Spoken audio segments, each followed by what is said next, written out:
So to start off the interview, can you just talk about how you originally got involved with the organization Stand With Us? Okay.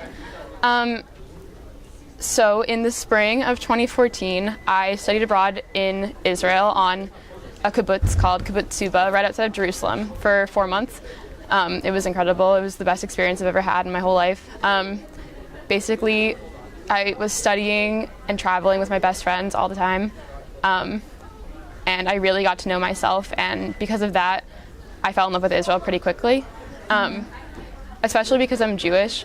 When I was in Israel, I found this, I guess, combined sense of love for the land itself, a really deep connection to the Jewish people and to Israelis, and then also a deeper connection to the Torah, and that feeling in itself just like made me feel like I was more home than I'd ever been, and so that's why since then I've loved Israel. But anyway, the year following obviously was hard to adjust because for me there's no place better than Israel, and so I was looking for a way to stay active in advocating for Israel and loving Israel even though I'm back on American soil.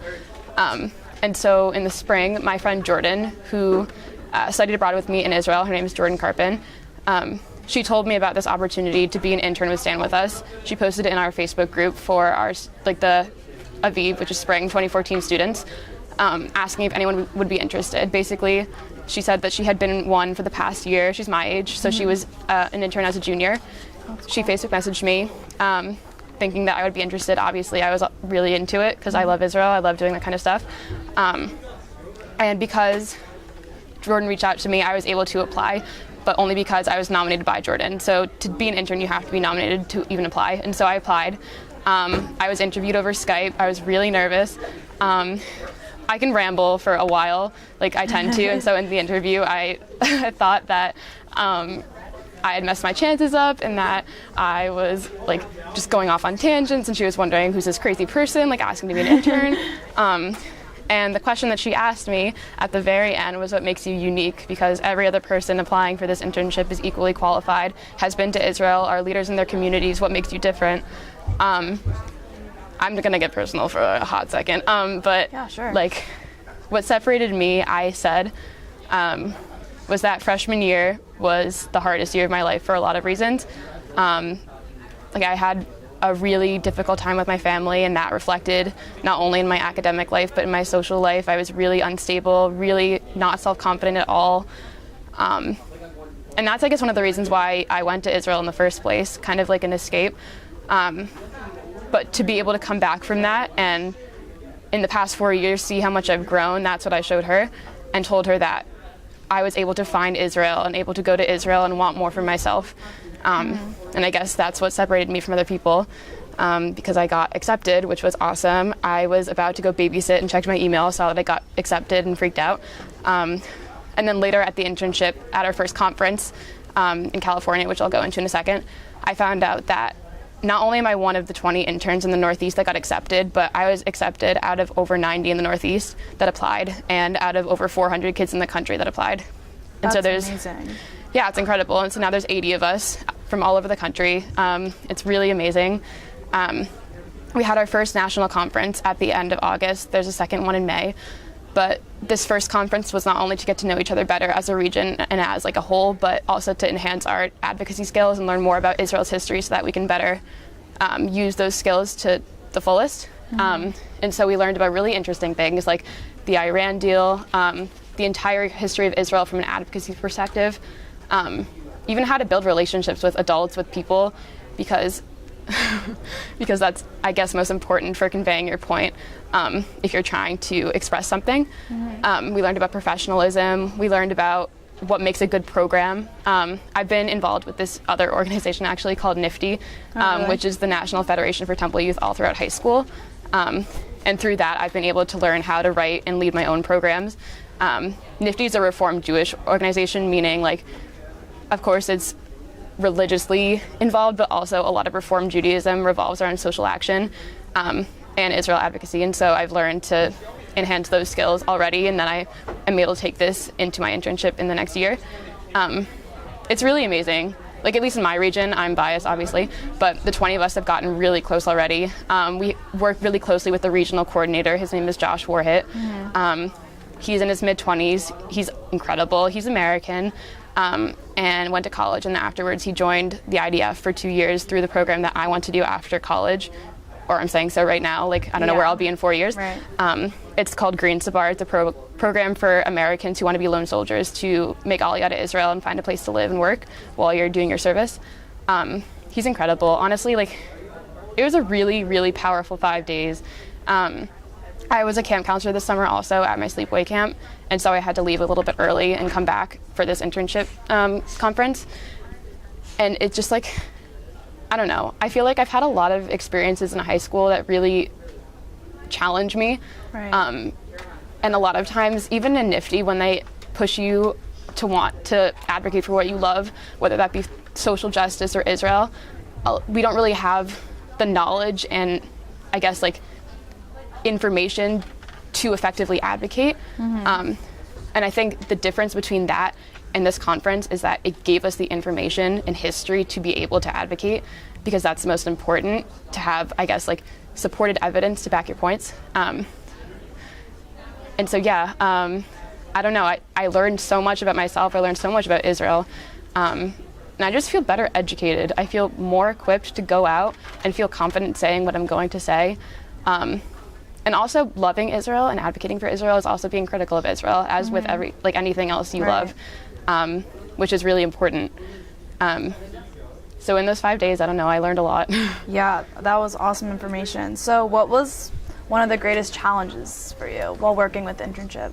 I think one of the greatest challenges is that when you're advocating for Israel, especially with everything going on now with the Israeli-Palestinian conflict, it's really personal. I have a really, really intense love for Israel, but not everyone else does. And so it's hard to kind of suppress those feelings so that you're able to make a clear argument, instead of just like fuming violence and saying like, I love Israel, so you should too. Like, that's great, but not everyone does.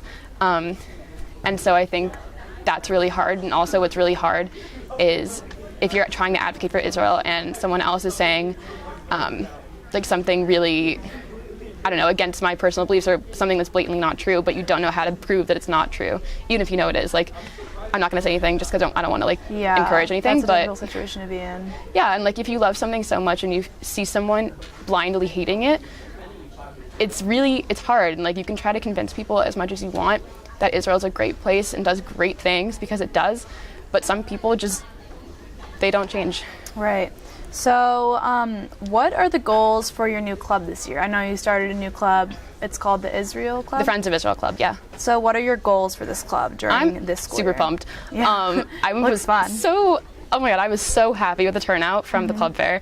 I had no idea. I had no idea that so many kids are so interested, honestly. Obviously, there's a lot of Jewish kids that were really interested who I never had this passion for Israel or for Judaism that signed up. But also there was a bunch of kids who weren't Jewish, had no connection to Israel, that were just interested. Like, that's really, really cool. Right. And so I ended up getting, I think, 20 kids to sign up, which is like more than I could have ever asked for. I was expecting like maybe 7. So that was amazing. I think with the club itself, I really wanted to be what people make of it.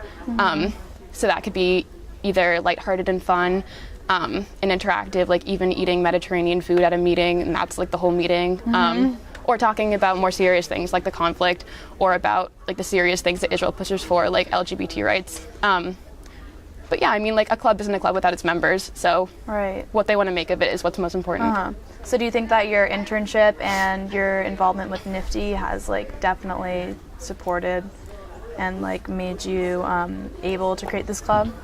Oh yeah. One of the requirements actually for the internship is that if your school doesn't already have a pre-existing Israel club, to make one. And so that's why I made one. Right. But also I think it's going to be a really good way to, in a really fun, like relatable way, make people have a connection to Israel in some way. Like whether it be through technology or food or LGBT rights. Like I reached out to the robotics club at the club fair because I know that Israel has really created some amazing things in that field, and in terms of technology, Israel is one of the leading countries in the world. Like, you have to find a way for people to connect, so that there's not just one path, that if you don't connect to this path, or if you're not on this path, then you just can't connect to Israel. Right. And then you also mentioned that Joshua, your national regional coordinator, was in the IDF. Were you planning on doing something like this after college? Yes. Okay, so when I first came back from Israel, I still love Israel to the fullest, Right. like clearly. But when I first came back, I was really, really set on going to the IDF right after high school. I wanted to be back in Israel as soon as possible, doing what I loved, being with who I loved. And then as time progressed, I guess now it's been a year and a half later, I think it's, for me, most important to get an education first so that I'm able to go out into the world and not have to worry about coming back to America and getting an education. The way Green Star works, the program that I would want to do, is technically for a girl, your service would be 2.5 years, a little bit more or less depending on what position you want to be in the Army. But you would have to take at least 2 or 3 years out of college. And so if I were returning to America as a 21-year-old freshman, it would just, I would feel uncomfortable. Right. And also I think it helps too, like getting a degree and using that in the Army would get you a better position. And then also, like, I can go on from there in the course of my life, which I don't know where it's going to go. I have a lot of different interests, but I have no like set plan. Yeah. But I think it's a lot better, and a lot better for me to have like the things I need to do first, like education, and then take that, That's go really forward. Cool. What would you say was one of the hardest things after coming back from Israel and experiencing kind of like the culture shock when you came to Israel? I think the hardest thing is that I've been going to sleepaway camp for the past, 8 years. And the summer I got back from Israel, or the summer after I got back from Israel, was the first summer that I wasn't at camp. That summer is considered like a gap summer between your oldest year of being a camper and being a counselor in training. I was a counselor in training this past summer, but last summer, all of my friends were in Israel on a summer Israel program, like all my friends from camp, all my best friends who I'd spent every other summer beforehand with. And so not only was it really hard to be in America, but I was kind of like going through the process alone. Yeah. Which is really Tough. hard. Yeah. I worked at an Orthodox day camp in Stanford, which is really interesting. It was a really unique experience. I don't know, when I tell people that, they're like, oh my gosh, like, did you have to wear a long skirt and like all that stuff? And like, I did, but I was working with the cutest 4- and 5-year-old girls, and it was amazing. And it was just like, it was a great way to build relationships. And I think it also distracted me from the obvious sadness of being home. Yeah. Coming back to awesome. school though, like, I did that. it was a shock, but also I learned so much from Israel in terms of my work ethic and myself that I was much more equipped to handle, I guess, junior year, and everything that comes with that, emotionally and academically. And so, Right. yeah, I think it was hard, but also it was a lot more manageable because of what I learned in Israel.